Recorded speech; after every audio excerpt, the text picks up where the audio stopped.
ఆంధ్రప్రదేశ్తో సహా 4 రాష్ట్రాల్లో రాజ్యసభ ఉప ఎన్నికలకు కేంద్ర ఎన్నికల సంఘం షెడ్యూల్ విడుదల చేసింది.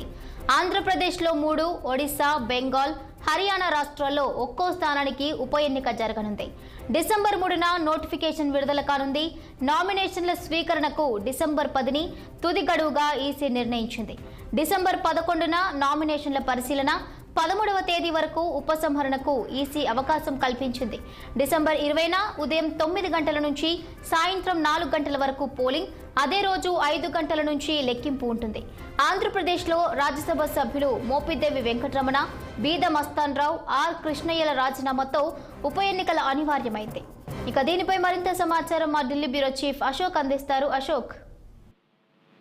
సో దేశవ్యాప్తంగా రాజ్యసభ ఎన్నికలకు కేంద్ర ఎన్నికల సంఘం నోటిఫికేషన్ విడుదల చేసింది. మొత్తము దేశవ్యాప్తంగా 4 రాష్ట్రాలలో 6 రాజ్యసభ స్థానాలు ఖాళీ అయ్యాయి. వాటికి సంబంధించిన నోటిఫికేషన్ విడుదల చేసింది. ముఖ్యంగా ఇందులో ఆంధ్రప్రదేశ్ కి సంబంధించిన 2 మొత్తం 3కి నోటిఫికేషన్ విడుదల చేసింది. అందులో వెంకటరమణ, మోపిదేవి, అదేవిధంగా మస్తాన్ రావు యాదవ్, విధంగా ఆర్ కృష్ణయ్య. సో వీళ్ళు ముగ్గురు రాజీనామా చేయడం, సో ఇదంతా ఖాళీ అయ్యాయి 3 రాజ్యసభ స్థానాలు.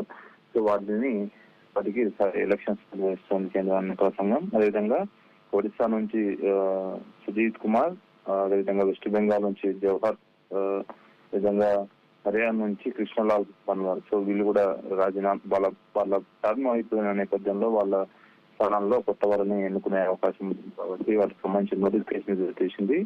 సో నోటిఫికేషన్ ఇష్యూ డిసెంబర్ 3వ తారీఖు నుంచి మొదలవుతుంది. అదేవిధంగా ఏదైతే లాస్ట్ విత్డ్రా క్యాండిడేట్ అయితే 13 December 2024, date of poll 20 December తారీఖు నాడు డేట్ పోలింగ్ ఉంటుంది. అదే రోజు ఉదయం అంటే 9 గంటల నుంచి 4 గంటల వరకు ఉంటుంది. సో కౌంటింగ్ కూడా అదే రోజు సాయంత్రం 5 గంటల తర్వాత ఉంటుంది. సో 24 తారీఖు నాడు దీనికి సంబంధించి ఎన్నికల ప్రక్రియ ముగుస్తుంది. సో ఆంధ్రప్రదేశ్ విషయానికి వస్తే వీళ్ళు ముగ్గురు ఏదైతే వెంకటరమణ, అదేవిధంగా మస్తాన్ రావు, రాజయ్య, ఆర్ కృష్ణయ్య, సో వీళ్ళంతా ముగ్గురు వైసీపీకి సంబంధించిన వాళ్ళు ఉండే. సో వీళ్ళు ముగ్గురు రాజీనామా చేయడంతో ఇప్పుడు ఎవరు ఈ సీట్ గెలుస్తారనేది మాత్రం ఆసక్తిగా ఉంది. సో ఎందుకంటే పూర్తి మెజారిటీ ఎన్డీఏ గవర్నమెంట్ అయినా టీడీపీ అండ్ జనసేన, బీజేపీ ఉంది కాబట్టి సో ఈ 3 స్థానాల్లో ఖచ్చితంగా బీజేపీ ఎన్డీఏ కూటమి గెలిచే అవకాశం ఉంది. ఎందుకంటే వైసీపీకి ఎమ్మెల్యే స్థానాలు లేకపోవడం వల్ల కాబట్టి వాళ్ళు పోటీ చేయకపోయే అవకాశం కూడా ఉంది.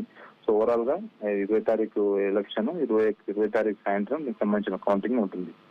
Right, thank you Ashok.